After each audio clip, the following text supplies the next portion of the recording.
ایک حدیث ہے ترمذی شریف کی، اسے یاد کر لیں، بڑا نفع دے گی۔ میرے نبی کریم علیہ السلام نے فرمایا اگر ساری دنیا مل کے بھی تیرا نقصان کرنا چاہے تو جب تک رب کی مشیت نہ ہو تیرا نقصان ہو نہیں سکتا۔ ختم ہو گئی بات، باہر آ جائیں اس چیز سے۔ اور فرمایا سارے زمانے کے لوگ مل کر تیرا نفع کرنا چاہیں تو جب تک اللہ نہ چاہے وہ تیرا کوئی نفع کر نہیں سکتے۔ نقصان بھی اللہ کی مشیت پہ ہے، نفع بھی اللہ کی رضا پہ ہے، تو پھر آپ بلا وجہ لوگوں کو دیکھ کر ٹینشن کیوں لیتے ہیں؟ پریشانی کاہے کی ہے؟ آزمائش کس بات کی ہے؟ اپنے آپ کو سکون دیں، اپنے آپ کو مطمئن کریں، کہیں رب بڑا ہی مہربان ہے، اس نے جہاں اچھا سمجھا ہے وہاں اس نے مجھے رکھا ہے۔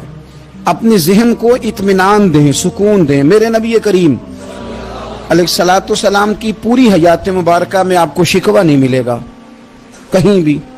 حضور یتیم پیدا ہوئے، کتنی دفعہ آپ کو کتابوں میں ملتا ہے کہ حضور روئے ہوں کہ میرا باپ ہوتا تو ایسے ہوتا، میری اماں ہوتی تو ایسے ہوتی۔ ہم روز نہیں روتے؟ نبی کریم صلی اللہ تعالی علیہ وسلم نے اپنی زندگی ساری آزمائشوں میں گزاری۔ کہیں آپ کو محسوس ہوتا ہے کہ نبی کریم صلی اللہ علیہ وسلم کسی کے پاس بیٹھے اور فرمایا آؤ میں تمہیں اپنے دکھ سناؤں؟ ہمیں تو مسئلہ بن گیا ہے، ہم لوگوں نے اپنے آپ کو غیر مطمئن بنا لیا ہے۔ ہم ان ساری چیزوں کی ڈیمانڈ کرتے ہیں جو ہمارے مالک نے مناسب نہیں سمجھی ہمیں دینی۔ ہمیں اپنے آپ کو مطمئن کرنا چاہیے، سکون میں رکھنا چاہیے۔ اگر آپ تھوڑا سا اپنے آپ کو سکون دیں، اطمینان دیں، کہیں الحمدللہ، اللہ تبارک و تعالی جہاں جس کو چاہتا ہے وہاں اسے بٹھا دیا کرتا ہے۔ پھر ہم لوگوں کا منصب چھیننا چاہتے ہیں، حسد کرتے ہیں، بغض پیدا ہوتا ہے، عداوت پیدا ہوتی ہے، نقصان ہوتا ہے۔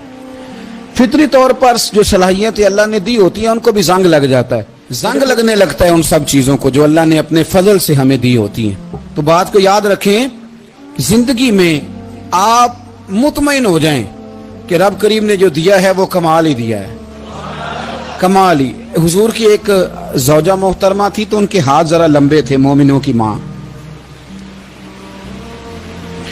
بعض خواتین نے ان سے کہا کہ لمبے ہاتھوں والی، ہم بنا لیتے ہیں نا یہ بھی بات کہ اس کا ناک موٹا ہے تو اس کی آنکھیں چھوٹی ہیں تو اس کے کان بڑے ہیں تو اس کے ہاتھ کیسے ہیں، تو کہا لمبے ہاتھوں والی۔ تو وہ پریشان ہو گئی، نبی کریم علیہ السلام تشریف لائے، کیا ہوا؟ عرض کی یا رسول اللہ مجھے لمبے ہاتھوں والی کہتے ہیں۔ تو حضور فرمانے لگے یہ پریشان ہونے والی بات ہے کہ خوش ہونے والی بات؟ یا رسول اللہ کیا مطلب؟ فرمایا تو کہہ کہ رب نے لمبے ہاتھ اس لیے دیے ہیں تاکہ میں سخاوت زیادہ کر سکوں، میں سخاوت زیادہ۔ یہ جو میرا چہرہ ہے نا، یہ جو آپ کا چہرہ ہے، یہ آپ کی چاہت ہے کہ اللہ کی؟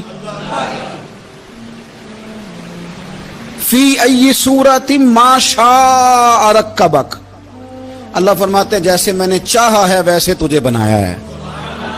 تو اگر میرا موٹا ناک، میری چھوٹی آنکھیں، میری بڑی آنکھیں، میرے چپٹے کان، یہ میرے تو نہیں، یہ تو میرے رب کی چاہت ہے۔